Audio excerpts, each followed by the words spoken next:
start soon. Okay. Hello, guys, and welcome to my channel. Today, I have with me the amazing Asamoah, who is going to share with us some of his journey from Ghana to Canada. I'm actually in my marks today because I'm in an open space and I need to observe the COVID protocols. So, if today is your first time on my channel, I'm Barbara Aboagye. I basically talk about finance, education, studying abroad, and I'm a firm believer in once you make it, you should actually help others to make it. So basically, that's what I do here when it comes to studying abroad. Today I have with me Nana Samoa, as I said earlier, and he's going to share with us his journey to Canada. So before we start, Nana Samoa, could you please tell us briefly about yourself? Sure. First of all, thank you very much for giving me this opportunity to kind of sit down with you and talk about my experience from Ghana to Canada. And with that, like you said, I'm Nana Asamoah, a current student of the University of Saskatchewan in Canada, studying a master's in economics. And previously, I was a graduate from the University of Ghana. So that's about a summary of my education background, basically. What did you study in Ghana? So in Ghana, I studied economics with statistics. Okay, so The University you are of basically just continuing now. Yeah, so I'm just continuing with economics. So I majored in economics back home, and then I minored in statistics. So that's what I kind of studied in Ghana. Oh, okay, And okay, that's nice. yeah, Okay, so take us through the process. Like, just give us a summary of the process, like how you started from Ghana to Canada. Then afterwards, I'll just be asking specific questions if that's okay with you. yeah, that's very fine. So the whole process, I think, began when I kind of like left school. When I was leaving school, I didn't even have the biometric birth set, right? So I didn't really have plans of like traveling. But when I left school, I kind of felt like you have to get myself in order. So what I started with, I got my birth set, and then I got my passport. And then during that time that I was like trying to get my passport, I kind of like actually that was after my national service, right? So I got my passport after national service, but I got the birth cert in I think January 2018. And so I finished school in 2017 and did my national service from September 2017 to August 2018. So when I got my passport, during the time I was getting my passport, I got in contact with one of my colleagues who had by then traveled to Canada himself. And yeah, he was in the stats department in the University of Ghana, and he traveled to Canada, McMaster, to come and study MSc in statistics. So he kind of spoke Okay. to me and then told me that it's like you can get an opportunity to come to Canada to come and study. So he kind of like talked me through the whole thing, and I was like, yeah, I'll give it a try once I get my passport, right? But the biggest thing in the whole application process for me was writing the GRE. So it's Okay. like quite a scary experience. Like, yeah, first of all, it's like an exam that you're supposed to write on a computer, and then you have to like type an essay, right? And you didn't really have a lot of typing skills, so you were thinking, should I write this or I shouldn't? And I kind of like spoke to me. He said he didn't write it because he was like the best student among our groups during our time in the statistics department, so he didn't have the need to kind of write the GRE.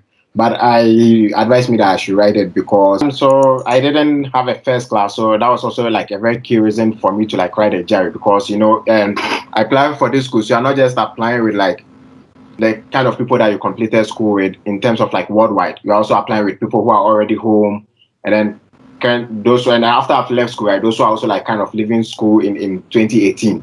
So it was like a very tough competition, and he kind of said, yeah, but if you write a GRE and you do well, you kind of like stand out in your application. So he was encouraging me to write a GRE, and I was like, yeah, I'll think about it. But I wasn't confident in myself, kind of like writing a GRE and kind of getting a good score because I had struggled in school through some of my exams. So I didn't really want to like go that route. But he kind of spoke to me. I'm like, yeah, if this guy is saying he didn't write a GRE, but if he's saying that I should write a GRE, then I think he's onto something, right? So Okay. by August, I had gotten my Uh, passport. can I ask a question? So the school Yeah, didn't sure. require a GRE. You wrote Sorry. the GRE. The school didn't require you to write a GRE. You No, so decided to write. no, so I was applying to like a group of schools, right? And then some of them required GRE, some of them didn't. Oh, okay.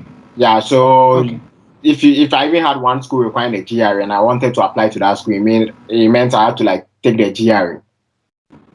Okay. And he also kind of told me that So one of the advice he gave me during that time was like, yeah, when you write a GRE, if you're applying to a school and they don't even require a GRE, you still kind of like send them the score, right? It doesn't hurt your application. So you still send them the score anyway, Exactly. even though they don't require GRE. So that's what I did. And some of the schools didn't require, but I actually sent the results to them as well. So that was one thing with the GRE. So by August, I'd got my passport. I actually got my passport in March 2018, but I kept it. So August, I was done with national service, and then I was thinking, yeah. So if I'm going to write a GRE, how am I going to go about it? Because one thing he also told me was like, because he didn't write it, he can't really give me much information on the GRE.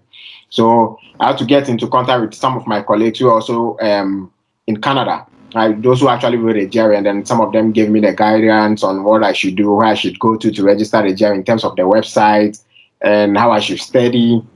And that really kind of like helped me in terms of like not doing unnecessary stuff, right? And So, so like kind of like getting direction through every step of the way. And I also had this friend who was also back then, a very close friend who was also back then kind of also doing this application stuff, but he had already written a GRE. So I kind of spoke to him and I was like, yeah, this is what I want to do. And that was in August, and I was telling him I want to write a GRE in October. And so I guess September, October. And he was like, yeah, I don't think you can do that. I'm like, yeah, no, I don't care if I can do it or not, but I want to like set a timeline for myself and then write a GRE in October. Because from looking at the schools, I kind of like felt like January, most of the schools had their deadlines at January. And I was also thinking okay. about getting reference for my professors, right? So I'd come out of the school environment and it's close to like 2 years. And our class was a very large class, right? Like you had at the fourth year, you had like in a class you had 600 students. The professors didn't know us, so like getting a reference from them would be hard. So I said like, let me do this in October, and then I can use the rest of the month, like November, December, and then some days in January to kind of like change my references, right? So Reggie kind of told me, yeah, it's kind of looking impossible. But that's what I did, right? And then he told me what he did and how he kind of like passed the exams. I was thinking about it. I'm like, yeah, I can do it, but I have to like commit myself to the whole process because I want to write a GRE in a short period of time, and I have to like commit all my time. So during that time, from August till October, I wrote a GRE in the last day of October. That was I think 30th October. So I kind of like sat down, studied, and when it was getting to October, I think at the end of September, I was kind of studying like 14 to 15 hours a day, just studying, Wow. studying, because I'm like, yeah, I want to get this, I want to get it done. I want to like get a good score, and I don't want to like go through this whole thing again, right? It's very painful experience. I want to do it one. So I kept on studying, and finally on 30th October, I went and took the GRE at Total House near British Council in Accra, Wow. at the back of, just across the National Theatre. Right? And I had a very good score, so that kind of like gave me confidence that yeah, and I can like apply to any school I want to apply to. And I was thinking, well, I'm probably going to apply to Harvard, right? I was thinking, yeah, I'm going to try Harvard and Yale and all those schools. And in a couple of like hours, I came back to my senses. I'm like, no, I'm going to apply to the schools that I can actually get in. And with that, so my friend who was also in Ghana, who was doing the process, also helped me pick out the schools that I was going to apply to, right? So he had like gone through the whole process of researching on the schools, compiling a huge database on all the schools. I think he had about 12 schools compiled with information on them, and I kind of like sampled 5 schools out of those schools, and I applied. And I applied to Mm. 4 schools in Canada and one in the United States. So that was it, and it was What schools did you well. apply to? So I applied to McMaster in Ontario, Okay. and I applied to Dalhousie in Halifax, Nova Scotia, and I applied to University of Alberta in Edmonton, and I applied to University of Saskatchewan, and I applied to University of Texas at Dallas. So those were the 5 schools I applied to, and I got admission in all of them, but with the funding, right? So some of the schools were giving me like a few dollars in funding. University of Saskatchewan was actually the school that gave me like a full fund, then that would cover my tuition and my living expenses. So then it was an easy choice to kind of come to University of Saskatchewan. Yeah, it wasn't like a tough choice between two. Also, Yeah. so for the GRE, what were your scores? So the GRE, I had 300 and 311. Yeah, and then the breakdown was I did well in the quantitative compared to the English Did- part.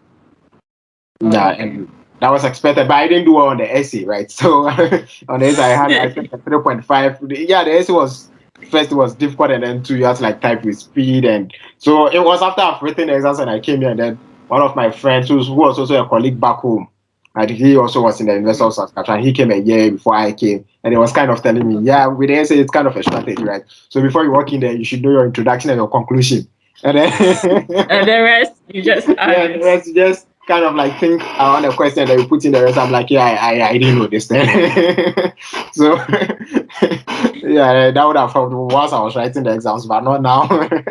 So Yeah, I didn't really do exactly. on the exams, but I had a half point. I think I had a 3.5 out of 6, Oh, and because the program I was applying to was economics, they didn't. Most of the schools that I was applying to didn't really like um make use of my English and the essay part, right? So they were all like kind of focused on the quantitative aspect because economics at a graduate level in most of the schools in Canada is very mathematical. We do a lot of yeah. mathematics, so that's what they are kind of interested in. So that was the So whole. what did you get for your quantitative? So the quantitative, I think I had 157. If I'm not Wow. mistaken, yeah, 157, which is not like a really, really great score, but it's still something I could get into good schools, right? So it's a lot. And considering Congrats on that. What did you graduate with for your undergrad? in terms of class, Yeah. yeah, so that was a second class upper. Okay. That's Yeah, good. Congrats, yeah. yeah. Thank So you. sorry for breaking you. So you can continue your story, then I can ask my questions, unless if you are done. Yeah, so the key point of the story that I want to talk about is getting a reference, right? So the GRE Okay. was tough. Like learning and taking the GRE was tough, but getting a reference was quite tougher than the GRE, as I came to realize. So in the first week of November, I had actually applied to all the schools I wanted to apply to. But I've like done because along the line, whilst I was studying and doing all this, I was kind of like writing my statement of purposes because that also took time, right? So you have to like write it, get it to other people to read through, and then to kind of give you Yeah. suggestions, right? So I've done that. I've gotten all the requirements, everything, and then so the two things that were left was like my GRE score and my references, and I had taken Okay. the GRE. So that one was done, and it was left with the reference. And you submit the application, and the school kind of sends an email directly to the professors that you use as your reference to upload their reference, right? So that was in the first week of November. I done that, and then I started following and chasing these professors around. So I used to live in Tema. So it was kind of like it became an Yeah. everything every day commuting from Tema to Legon campus to kind of go see the professors. And you go and they tell you, yeah, I'll do it. I'll do it. And at the point in time, I think I started becoming annoying to some of the profs. Yeah. So whenever I was coming around and then they kind of told their team, this guy comes around, you tell him I'm not around, right?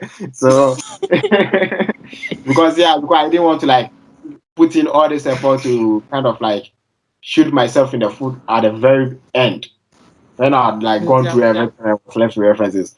And what happened was some of them actually gave me the references, and even some of them I had to like change them in the last couple of days to the deadline. Right? Some of them didn't care. Like they just I'll do, and then they never did it. So I had to like take a conscious decision to go see some of the professors and tell them the situation. And then they were like, "Yeah, you change those professors and put me there. I'll do it today for you." And then there were quite a few guys from the statistics department that did that for me, and it was like, yeah. Then I was thinking to myself, why didn't I go see those guys first? Yeah. That would have solved some of the emotional trauma that I went through. Right? I the truth is, I really love your commitment. Like you set up that this is what I wanted to do, and I love the fact that like Yeah. yeah, if this is not working, like you were proactive and you were willing to change these people, and I think that's really an impressive trait and an impressive strategy you actually used. So, uh, did you have to do so? finally they submitted everything and Yeah, then you were yeah, good. said everything. Yeah. And how was it like waiting for the responses? Right. So between submitting the applications and waiting for the responses. So after that, I also had a fantastic opportunity to go work for the state attorney at the Ministry of Finance in Ghana. Right. So I was her personal assistant in terms of like helping her out with her legal work, and then kind of like bringing my knowledge in economics and mathematics to the things that they do in the legal unit in the Ministry of Finance. Because what happens in the ministry is you have like different groups of people taking care of different parts of any document that goes on, right? So you kind of like if there's a contract, right, a government contract, and then this thing comes out, so they give it to the legal people to kind of check if like they are not violating any law of the land and any law in the country that they are signing the agreement with, right? And then afterwards it goes to the like the budget or the tax committee or whoever unit, and then they go through the figures. But what happens is if there's a mistake with a figure, right, they tend to come and blame the lawyers that, yeah, you guys should have seen this. Right. So Yeah. that kind of necessitated them to kind of get someone, not someone that they have to pay much, but someone who had a kind of who knew his maths, right? And knew figure. Okay. So they got me on the cheap and I was working for her. And it was really enjoyable because staying home and doing nothing wasn't an option, right? So with that, I didn't like have to like concentrate much of my thought on waiting for the response because I was like every day I'm like going to work, going to work, going to work. And it was actually one night that I was coming and then I had an email from University of Saskatchewan. So that was the first admission I had to. Like Oh, awesome. yeah, University of Saskatchewan kind of sent me an email, congratulations. And I'm like, whoa. And it was then that the thinking started, right? So I've gotten admission in University of Saskatchewan. What if the others also admit me? What do I do? How do I choose among the schools? Right. So slowly other schools started responding, and I had admission in all of them. The funding situation wasn't great because University of Saskatchewan actually gives out admission first, and about 2 months later, that's when they decide on their funding. So they tell you, yeah, you have admission, but on the funding situation, you hear from us in April, right? So they tell you have admission that's in Okay. February, right? And funding decisions are made in April, right? So you are sitting down just thinking, yeah, what are these guys going to look at again? Because if you give me admission, surely you must be giving me funding, right? But so that was where the thinking actually started and you kind of like thought through. But in the end, I was very happy that it became an easy choice in terms of like all the schools, the funding wasn't that great. And actually, even for a school like McMaster, they didn't give me anything at all. And University of Alberta also didn't Oh, give anything, right? But they kind of like gave us the opportunity to apply to some of the funding or the scholarship spots available, right? So kind of get a few dollars, but it wasn't worth it, so I didn't apply. And what was also happening was like the friend that was back in Ghana who kind of gave me whose search of schools that I sampled my school above. He also got into yeah. University of Alberta, and both of us didn't get funding at the time, and he was confident that I was going to get a funding. Whilst he was like the best student, he has the better grades and all that. But I was confident I was going to get a funding. I'm like, yeah. So the whole plan was like, maybe if I get a funding in the rest of Alberta, I'll turn that down so that maybe hopefully it's passed on to the next Ghanaian in the class, right? But Okay. both of us didn't get a funding. But he still came, though he came. So he's currently in Alberta, and I'm also Oh, here, right? So that was how everything kind of worked out. I didn't have to think about the whole decision making process in terms of from their side of the school because for me, I kind of thought, yeah, I've done what I am supposed to do, right? to do. Uh, but Nice chat to them. a lot of prayers, right? So you kind of like every night if you are going to bed, if you put your head on your pillow, you kind of say a little prayers to God that this should work out. So How the funding, how much was it? And did you have so to apply to the school separately and the scholarship separately, or you just had to do one complete admission? so for Just all the one schools that complete admission I for both applied, of them. yeah, for all the schools that I applied to, you just have to do one application. And then but the key thing with the funding is you have to meet the first deadline. That's the earliest deadline. That's in somewhere in January for some of the schools. Right? So you have to meet that deadline to be considered for admission, but you don't have to like send separate applications for funding and admission. So it's just one application for admission. And then once you get admission, if you applied before the deadline, you are considered for funding. Automatically. Yeah, automatically. Okay. How Yeah. much was the funding? So University of Saskatchewan gave me How much was it yeah, close to $17,000. per year? Yeah, per year. They actually gave it to me for the first year, right? So in the second year, it's kind of like per term basis, depending on when you finish school, right? So if you are no more in school, they don't give you money. But but in the first year, they know that you kind of going to stay in school for the whole year, right? So that one is guaranteed. They give you the money. But in the second year, someone will decide to finish at the end of the fourth term, someone winter, and then someone in August, right? So they kind of give you funding on per term basis in your second year. Oh, okay. So in the first year they give you the 17,000, but in your second year it's per term. It's per term, yeah. Both first and second year, or only the second year? You only the second year. Oh, okay. Yeah. And once you get it, are you assured you are going to get it for the second year, or there are certain requirements you have to meet to Right. ensure you get it for the second year? So even in the first year, you have to like continually meet 75% cumulative marks in your Hmm. grade to continue receiving the funding. Once you get below 75, right, they take the funding away from you. So that's a key requirement from the initial, like the very beginning. You have to kind of like meet Oh, those requirements, right? And in the second year, still the same thing. So you have to meet that requirement. But what happens is after the first year, you kind of done it to your coursework, right? So you don't really, there's no marks to kind of show for continuing, like kind of like show for them continuing to give you funding. So what you have to do is okay. what the department wants to see you do is make progress in your research work and be in good standing. Because from first they already have 75, so if they keep on going like 75, then you always get a funding, right?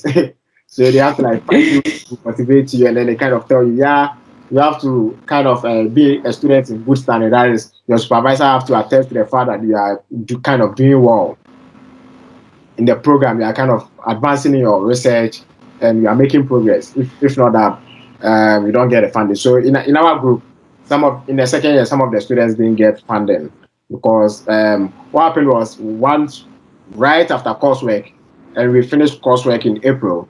In the summer that we were supposed to start with our research, most of us then went off having fun and not really thinking about school.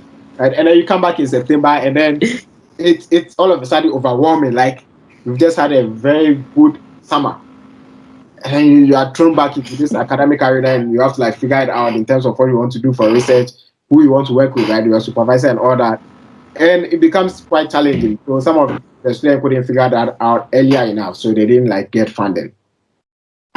That's Yeah. yeah. And also with the application, but once I'm going back to the application again, did you have to do WS evaluation? No, so I didn't have to do that for any of my schools. I absolutely not because I I don't really know much about the WES evaluation. But what happens, I think, is some of the schools kind of like instead of them like kind of sitting down to kind of evaluate your transcript on their own, they kind of delegate that responsibility to those guys to kind of do it for them, right? And for me, all the schools that I apply to, they don't do that. So I just like kind of apply, and that's the end. Okay. Also, Right. do you Then have to pay also, application? No, finish. Sorry, finish. yeah, sorry. And then there's also like the English proficiency, right? Once I'm also applying from Ghana, and I've gone through 4 years of post-secondary education. But I don't need to like kind of show any proficiency in English.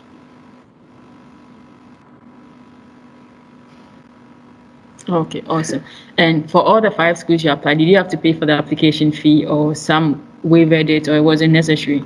No, so in Canada, you kind of have to pay for all the schools. But I hear that some schools in Europe do that, especially in the UK. So they kind of allow you to apply free, like you don't have to pay an application fee.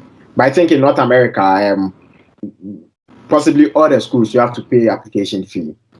And for me, yeah, that's what I think. I don't know the statistics around that, but that's what I think that in North America, that's in US and Canada, you have to like pay application fee. It's a very essential part of the application process.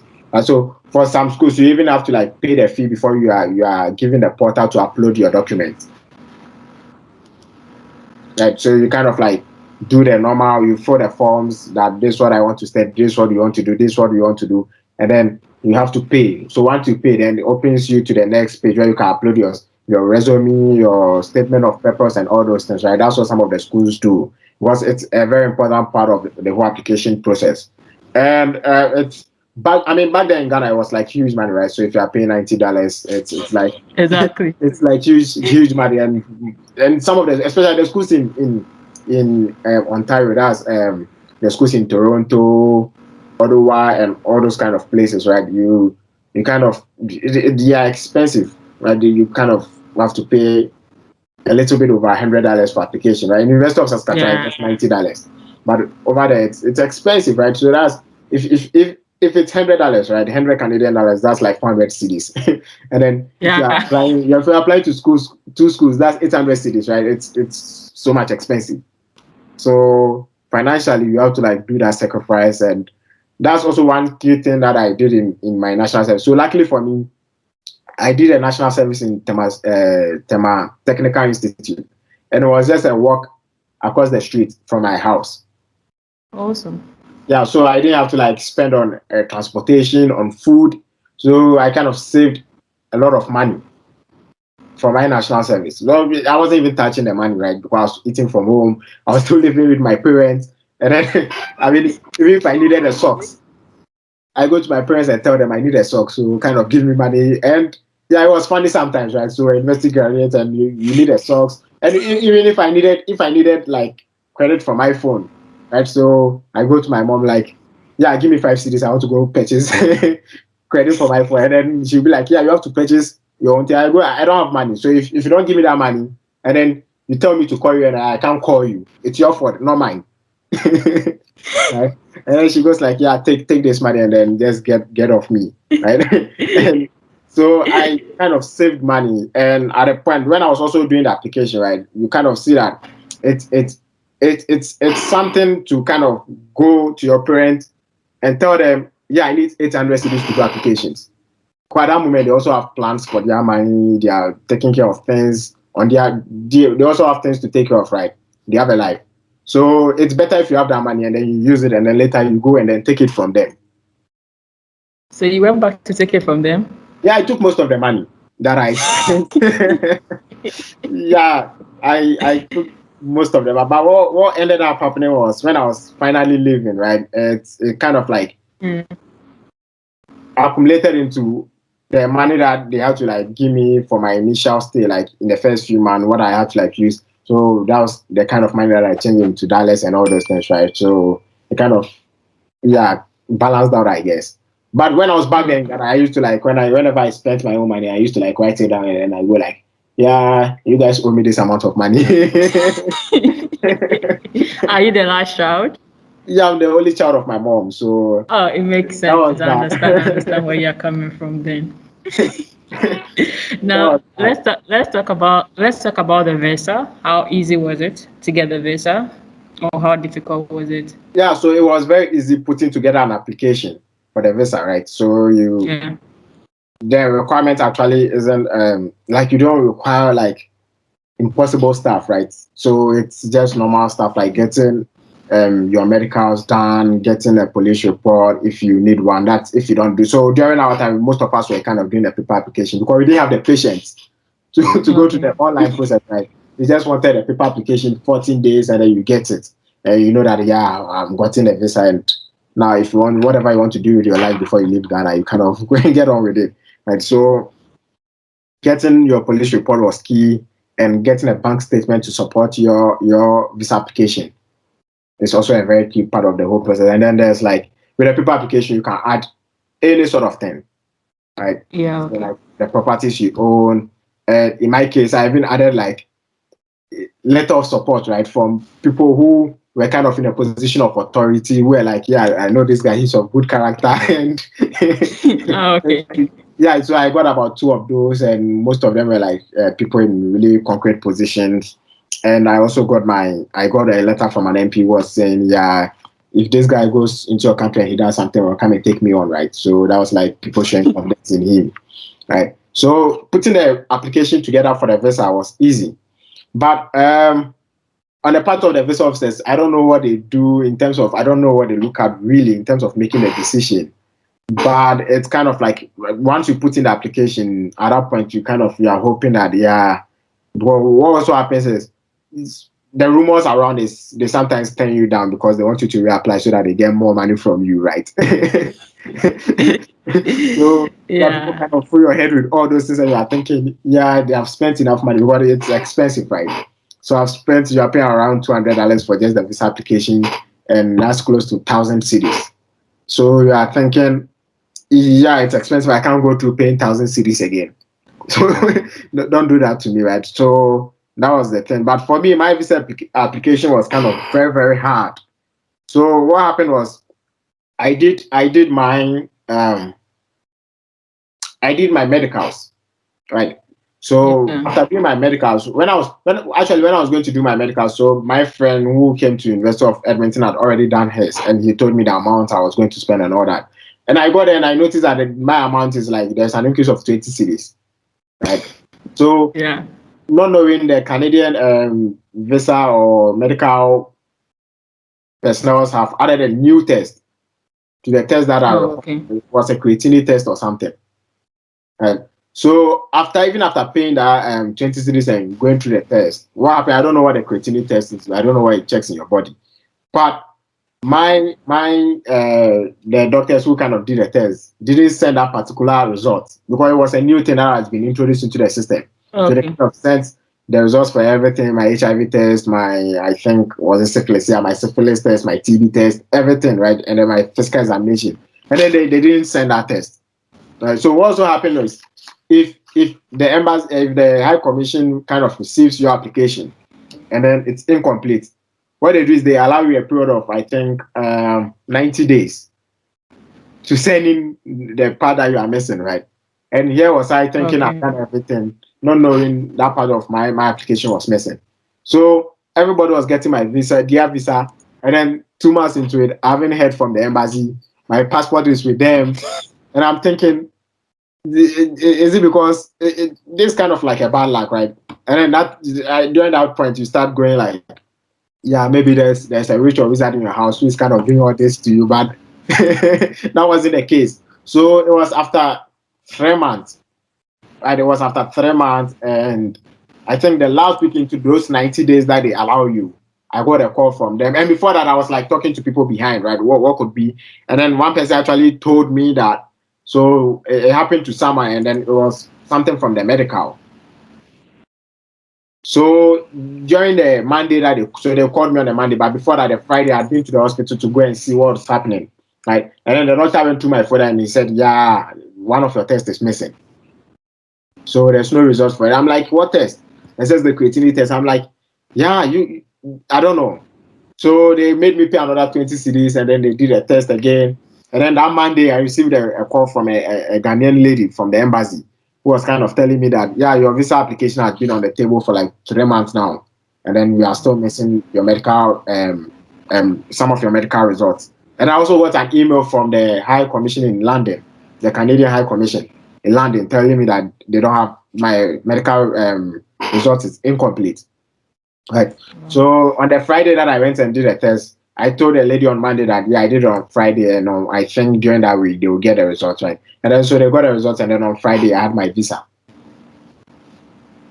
So that was the whole hold up of the process, just that 20 cities test, and it was very annoying, right?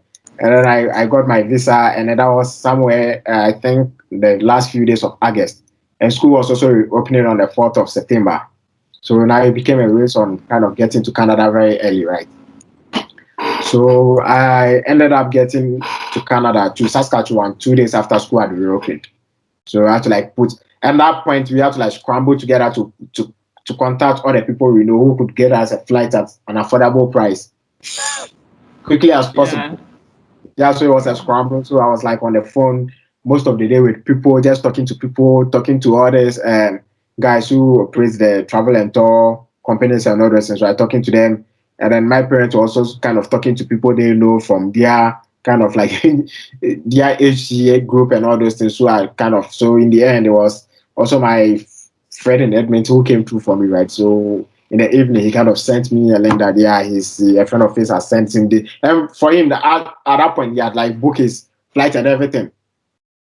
And I don't know what happened, but he actually kind of booked his flight a few weeks into September. I don't know. He had his visa very early and he decided to stay in Ghana and enjoy himself. I'm like, yeah, if I had my visa then, I would have left then.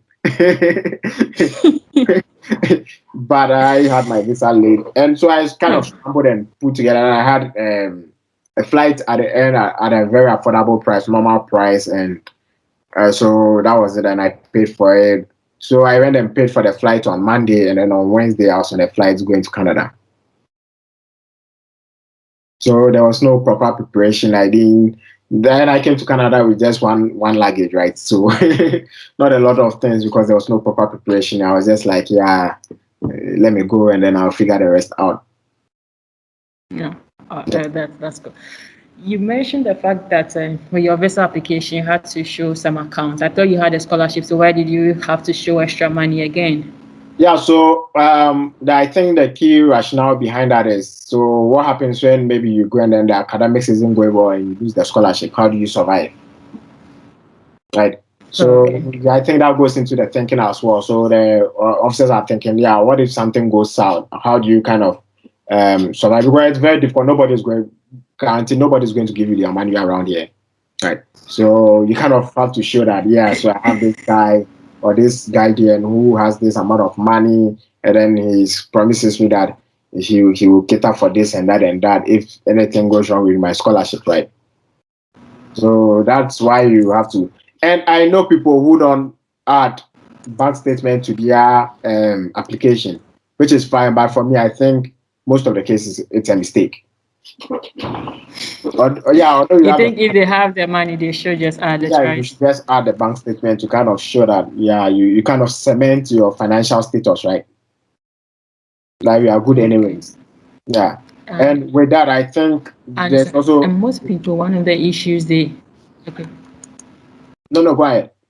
okay, most people, one of the issues they face is like they get rejected because Yeah. of the fact that they don't have strong ties to their home country. How did you solve that issue for your Yeah, so application? I think I wrote a study plan.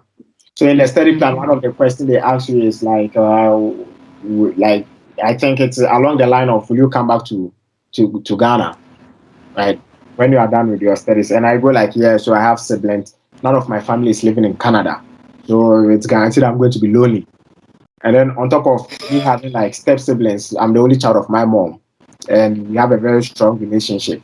And she's also going to miss me because I've stayed with her all her life. And I wouldn't want to go stay somewhere, not see her for a very long period of time. So I'm going to come back, right? And then what also happened was, so I'm next of kin to many of the properties that my parents have. Right, so I kind of attached all those things, and then I also wrote it in a study permit that yeah, I'm next of kin to that, this, and that. So if I don't come back and um, something happens to them, right, I'm supposed to be in the country to kind of take care of all these things and all that.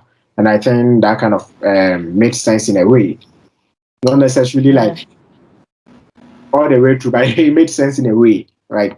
That there's something tying me back to my country. And okay. I think one thing I had wanted to add to the bank statement is so just recently we've also come to the realization that too much money is a problem. Yeah, it's quite interesting. So I knew someone who applied and he has like a huge funding from the school. And then he also Okay. attached a bank statement that had huge money. And in dollars, like hundred thousands of dollars, right? And then the visa officers were like, yeah, we don't think you'll be coming back based on your financial what. So he knew too much money was also a problem. So you have to kind of like be in between. Yeah. Yeah, I understand. Because it also reminded me that was when I was still in school. There was Yeah. this guy who was going to the UK, and he too, he was refused his visa because they said the money was too much. And Yeah. apparently they were like, it's like his parents are giving him all the money to travel abroad. What happens to his other siblings? So they were like, no. Yeah. So too much money is a problem.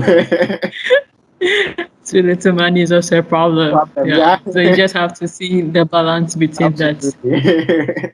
Yeah. So this has been very, very insightful. So Yeah. now what I want to know is like, what were some of the things you wish you knew before you went to Canada? Yeah, so with that on the first thing I'll say on the education front is I wish someone had told me, man, it's not easy schooling abroad. Right? The education is difficult. So back home we kind of think, yeah, it's easy abroad, right? So school is easy, you do well, and people kind of go. These white kids, most of them are in school. It's just a few brilliant ones. Most of them are just trying to get a certificate to get on with life and all those things. Eh? But the education is difficult. I don't know if that's because it's graduate studies level, but it's difficult nonetheless. Right. So I wish someone had taken the time to tell me because I keep telling people that I think I've sat down and studied more in my graduate studies that I did in undergraduate studies in Ghana. Because back in Ghana, it was just a recycle of past questions, right? So even if you didn't go through the material, once you went through the past questions, you know that you are not going to fail the exams. You will make it, yeah. Yeah, but over here, there's little time to study, but you have to study the material. You have to understand it because many of the questions that you are going to face are application questions. Like even if it's a recycled past question, there's no solution. There's no like answers to those past questions. So even Yeah. if you see the question before and you have to like think through, you have to really study. So that was one thing I read someone that told me, and my friend in Mark Master then told me that the education is difficult, but he didn't really go into detail of how he kind of said it was difficult. And we went like, yeah, it's probably not difficult like the one we know in Ghana, right? So it was just kind of like, yeah, but when I got it, I thought it was a different ball game. And he also had like very very good students from like universities around the world in your class, right? So it's a very like global class where you have like students from all parts of the world, and then all the students were best students during the undergrads. So they kind of raise the bar, right? So Yeah. they kind of raise the bar, and you have to like play catch up most of the time, but nonetheless you have to catch up. Yeah. So that was good. And then I think the second thing, and that one in terms of like Canada specific, the second thing I read someone that told me was that different places have different weather. It's yeah, because that actually it's one of the funny stories that I keep with me and I shared. I'll share it with you. Anyways, so when I was coming, I came to Toronto, and when I was coming, right, so back in Ghana, everyone was telling me it was cold. It was cold in Canada. It was cold in Canada. So I kind of like dressed, and so when I was coming, I was even holding my winter jacket along, right, in terms of if it got cold, I'll kind of put it on. And once you got to Kotoka, people started asking you, are you going to Canada or Germany? Because once they saw the winter jacket, they know those two places are the places that are cold that Ghanaians usually visit, right? So Canada or Germany. And I sat in a plane. It wasn't very cold in the plane, right? Because it's insulated, obviously. And I got to Toronto afternoon, and then the sun was like, it was scorching. I had never seen sun before. Close to like 9 p.m., the sun was still up and it was still hot. Right. And I took, so that when I came, the first person I met was a Nigerian student who was also coming to a city just 2 hours away from me. So we all kind of, and we spent the night together in a hotel actually, kind of shared the expense of living in the hotel because it's expensive, right?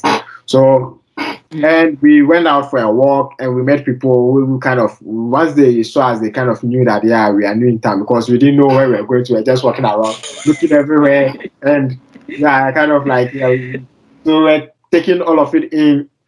And some of these white folks will actually talk to you. So they ask you, yeah, are you new in Canada? You go like, yeah. And we also needed a place to eat, right? So we also kept talking to people on the street. Like, we want somewhere to buy. And people kept telling you, just take about 15 minutes. You see some couple of shops there. Yeah, the 15 minutes is not 15. It's very far.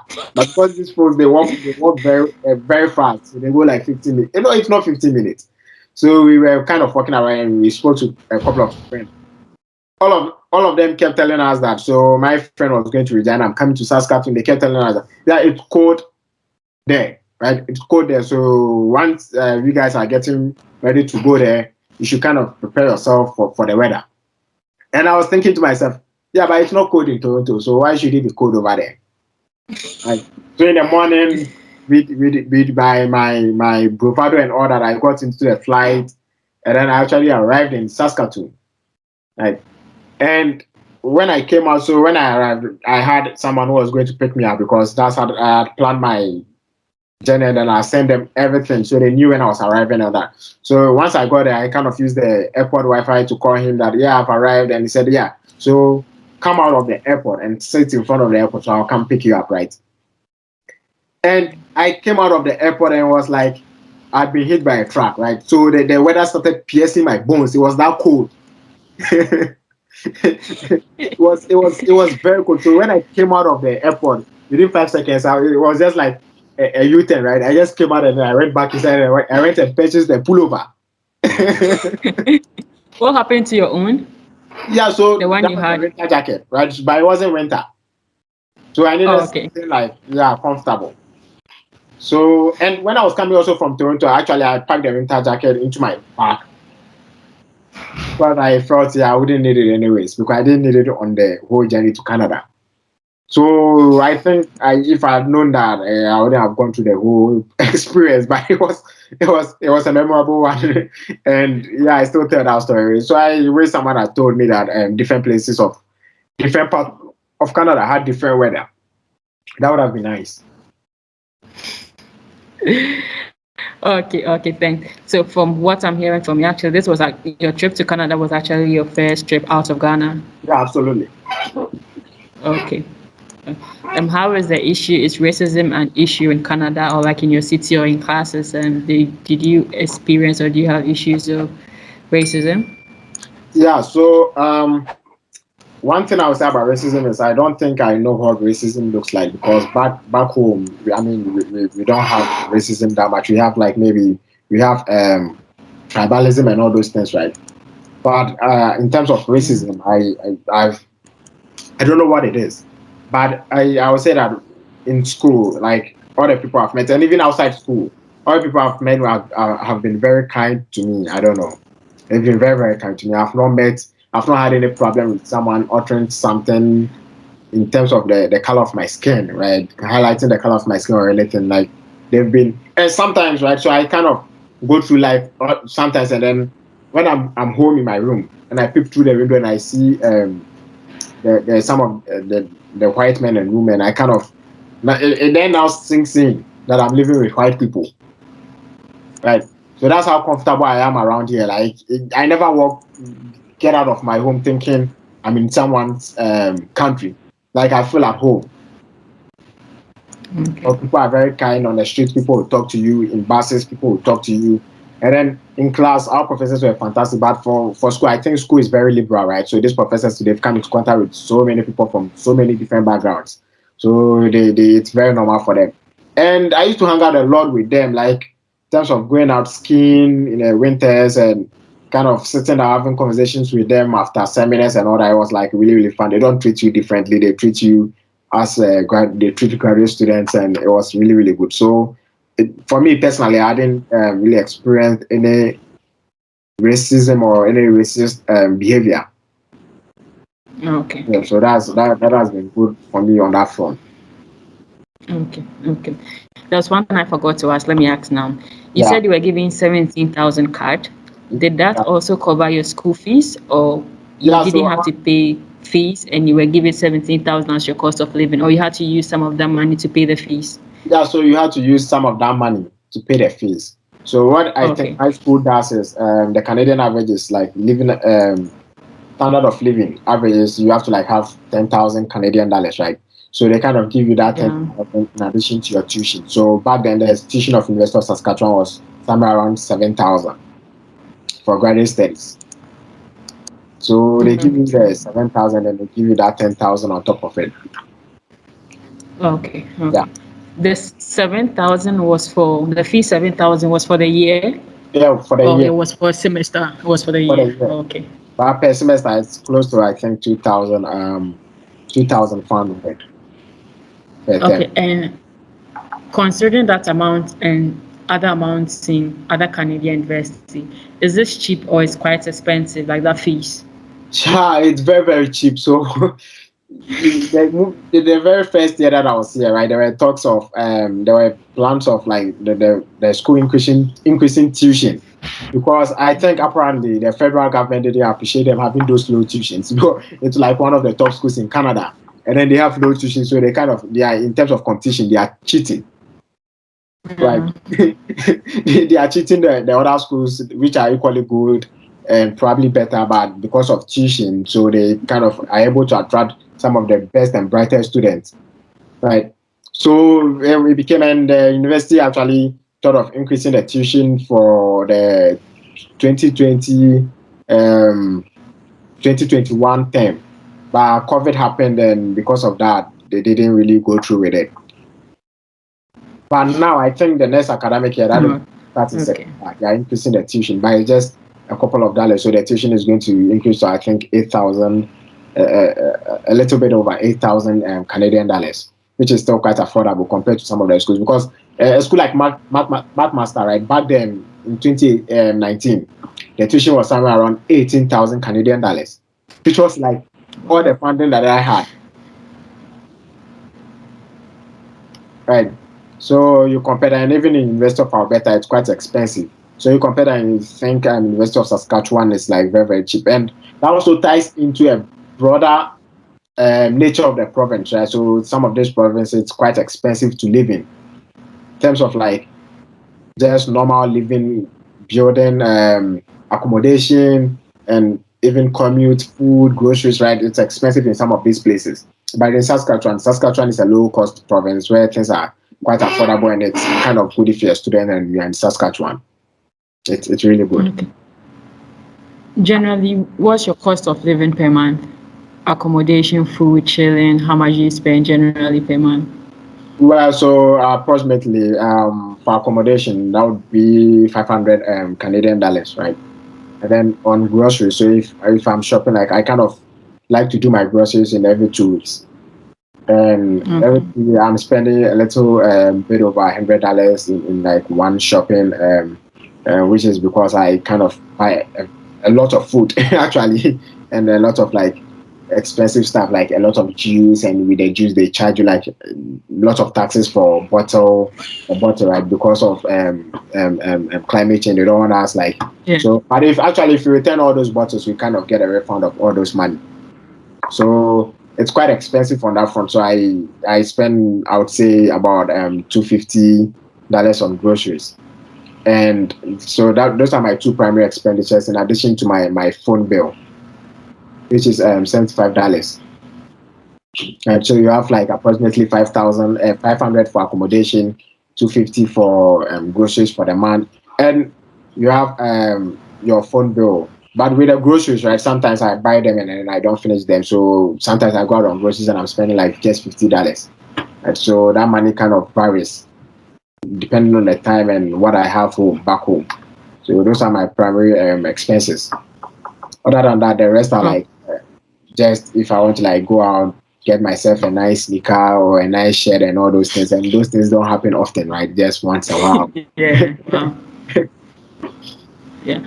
Yeah. And also, are you working? Can you work? Like, are you schooling and working, or you're just doing the schooling? Like, do you get cash from any other sources? And if yes, where do you get them?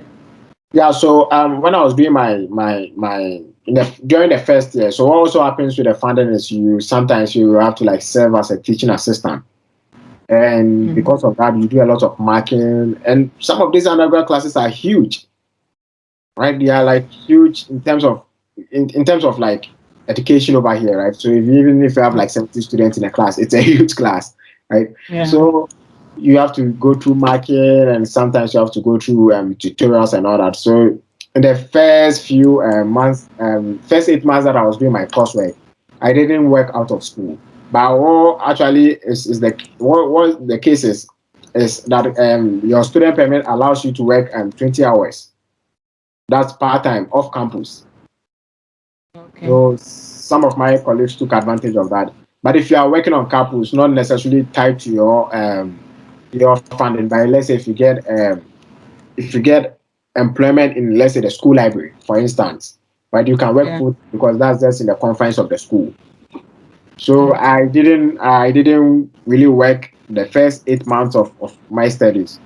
So, but I did a short summer work, and in the summer, because there's no courses being taught and all that. You can I don't know if it's legal or not, but what happens is most of us go out to go do summer jobs, right? And these ones they are full time, Okay. but just the months of summer. So Okay. just make some free money. So that's when I did work actually, and then I made a couple of bucks out of that to kind of add to my savings. So that Okay. was good. What are the types of summer jobs? What are the kind of jobs available? Well, so every job from like Walmart to a very academic job, right? So depending on your preference. So I had some people who went out painting buildings, right? Because they like to do something that isn't academic. Just hang out with people doing construction work. I knew people who went out and worked on farms. I knew someone who took a job at a grocery shop. Right. And I also knew someone who actually did a research work for one of these professors in the University of Regina. So that was like, so it varies. It depends on what you want to do, right? And you also, but for most of, I think, I don't know, but for most of the people, summer is the time to keep fit.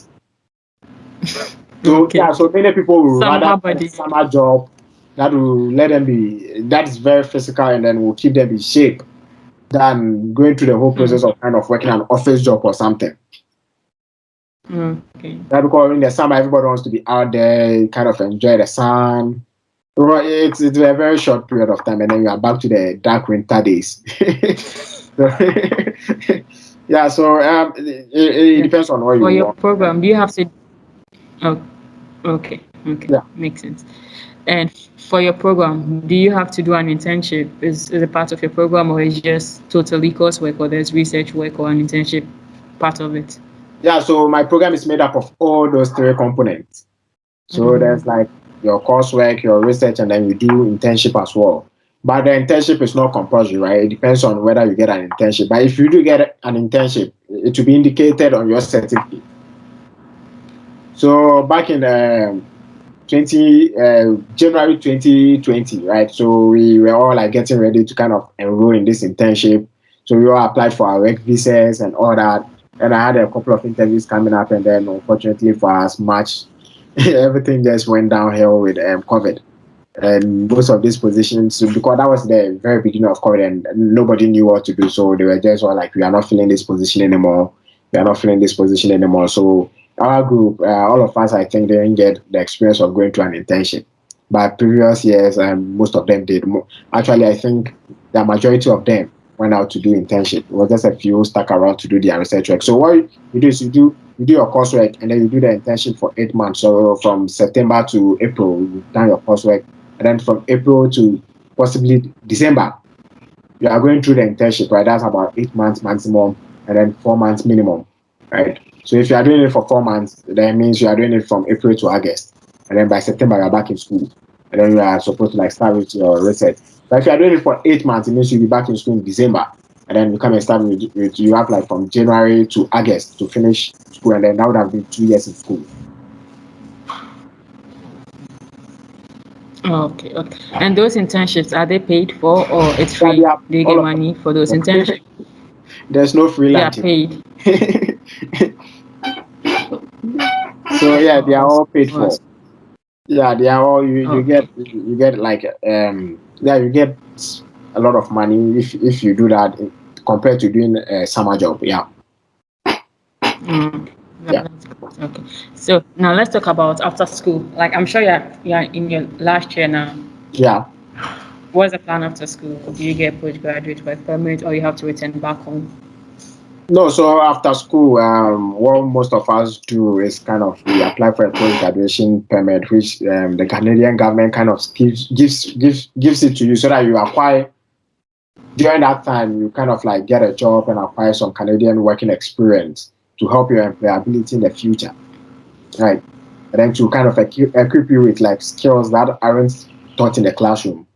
So most of us kind of Okay. do that. But like I say, and once you kind of complete post secondary education in Canada, you are not, I wouldn't use entitled, but you have that chance of getting the graduation work permit. But a few people also kind of return back home. I don't know their motivation for doing that. But some people do. Yeah, some people go back home, which is also fine, I guess, because sometimes it could get very depressing and very difficult around here. So if you come and you don't enjoy the experience, once you are done with school, you can absolutely return back home, and that is fine as well. But if you come and you enjoy it like I have, you want to stay and kind of float around that a little bit before you think of going back home. Okay. The postgraduate work permit, how many years is that? How many years Yes, are you like given? the general norm is if you kind of do the school within 1 year, you get just 1 year of post graduation permit. But once your school crosses the 1 year threshold, you kind of get 3 years post graduation work permit. Yeah, Oh, okay. Awesome. Awesome. So this has been a very insightful conversation. yeah, Like I really did enjoy this conversation, and as I said initially, I really love your tenacity, and thank you very much for agreeing to share your experience with us. So before we finally end this conversation, I'd like you to like, what advice would you give to somebody who wants to go to Canada? yeah. So my general advice is you have to be courageous and brave because there are so much like there's so many roadblocks to pursuing this kind of endeavor. But one thing I always kind of keep with me, I don't know who said it, but is this quote that nothing is impossible for the brave, right? So you have to like keep that in your mind. You have to keep going, and you get rejections along the line. You fall down, you kind of feel depressed and all that. But you have to pick yourself up, and then you go harder. Right? Nobody's going to like. People will try to encourage you, but trust me, they don't know what you are going through. You are the one who know what you are going through, and then you kind of have to like stand up for yourself and pick yourself up and pick yourself up, right? So that's the advice I'll give to people. Just be brave and courageous and seek help. Seek help, right? You have to, and I think there's this something about some of the courses where you have to like find a supervisor first before you apply. You apply to the school, right? And sometimes you kind of email these supervisors directly. You don't get a response. So with that, you kind of have to still seek help from the current students in the department, like kind of search them. If you are able to see some of those students, kind of email some of them, talk to them, and then they guide you, like tell you which professor to talk to and which one not. Right? You seek help every step of the way because trust me, you can't do it on your own. It's as simple as that. Yeah, you have to like talk to people who have done it, people who are planning to do it, and those who have insight, like insight to all these things. You have to like seek help. That's one thing that impresses me about your channel, right? So you have, and then you are kind of telling people, this is how I did it. You are interviewing people who did it, and they are also telling us how they did it, right? Kind of like equip people with the knowledge of how you can go about it if you also want to do it. So it's a good thing that you are doing, and I will say that anyway. And I think I've told you before. Sometimes people come to me and they go like, "Yeah, I want to do this and that," and I go like, "Yeah, but go to this page and then kind of watch some of these videos, or you get like so much knowledge for free, right?" Yeah, that's true. So Thank you very much. it's a very good thing that you are doing, and yeah, I think you are impacting the lives of many people, and you should keep on doing what you are doing. Thank you very much. So before we end the session, do you have plans on going back to Ghana Yeah, I or do. Canada now? Now, So even if you die to Ghana, I think yeah, you'll be shipped back home to go to go and be buried.